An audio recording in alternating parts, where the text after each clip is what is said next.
Welcome aboard, maritime professionals. Today, we're diving into a crucial skill that impacts every aspect of a voyage, accurately measuring air temperature.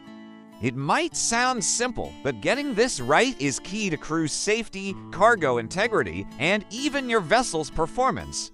We'll explore this through a realistic scenario, from the open ocean to a busy port. Picture this. We're on the MV Thermo Guardian, a Panamax bulk carrier, 10 days into its journey from Manila to San Francisco. We're carrying bulk corn and cruising at 13.5 knots through the central North Pacific. The weather is variable, a mix of tropical and subtropical air masses.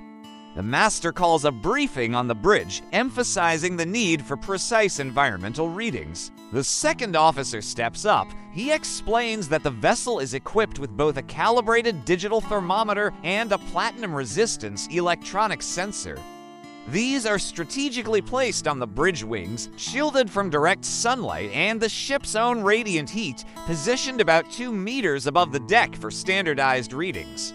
Every hour, the team records the temperature, cross-checking the instruments for consistency and logging the data. But why is this so important? The second officer clarifies that even a slight increase in air temperature can reduce air density, which in turn affects engine efficiency and fuel consumption. More critically, high temperatures increase the risk of heat stress for the deck crew. Accurate readings allow the bridge team to make informed decisions, adjusting cargo hold ventilation to protect the corn from moisture damage, scheduling crew rotations to avoid the worst of the heat, and even monitoring for local weather changes like squalls. Let's see this in action. The second officer demonstrates the procedure. First, he verifies the calibration of the digital thermometer and the electronic sensor. He confirms they are properly shielded. Then he takes the readings. Today, the temperature is hovering between 28 and 30 degrees Celsius with 70% humidity. This combination reduces the body's ability to cool itself through sweating, making heat fatigue a serious risk. These readings trigger a series of actions.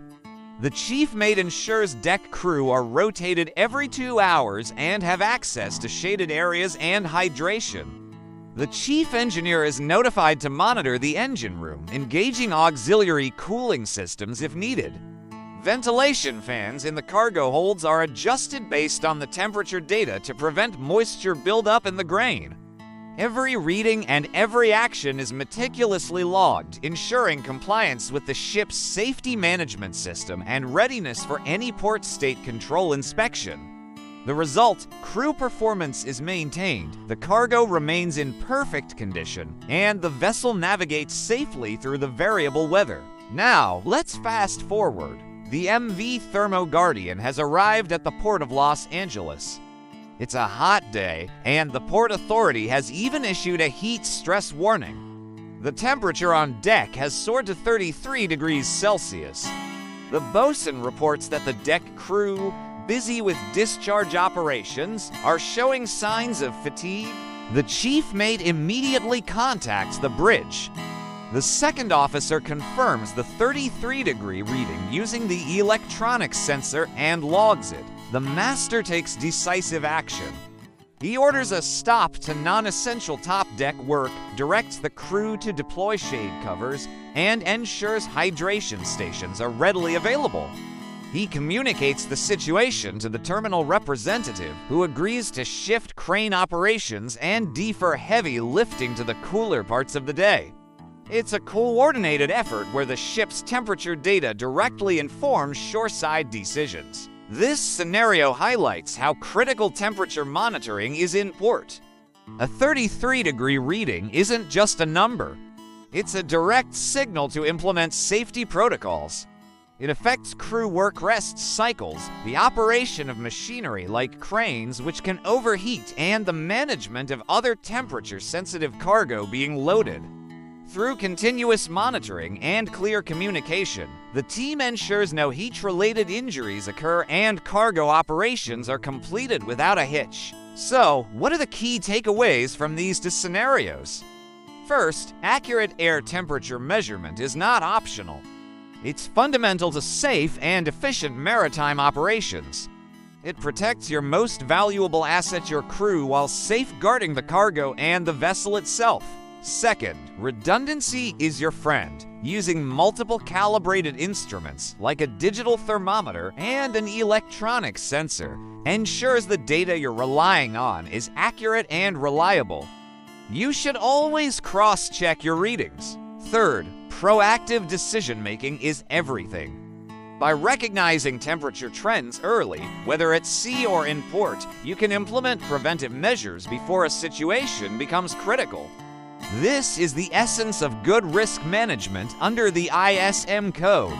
Finally, remember that this process is governed by a whole host of regulations, from STCW and SOLAS to MLC and ILO standards. Proper measurement and logging aren't just good practice, they are a professional requirement. Every entry in your logbook is proof of your diligence and commitment to safety, crew welfare, and environmental responsibility. From the open ocean to the bustling port, the humble thermometer is one of your most powerful tools.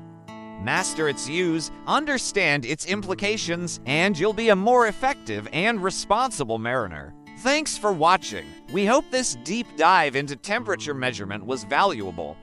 Don't forget to like, subscribe, and hit that notification bell for more practical maritime insights. Stay safe out there.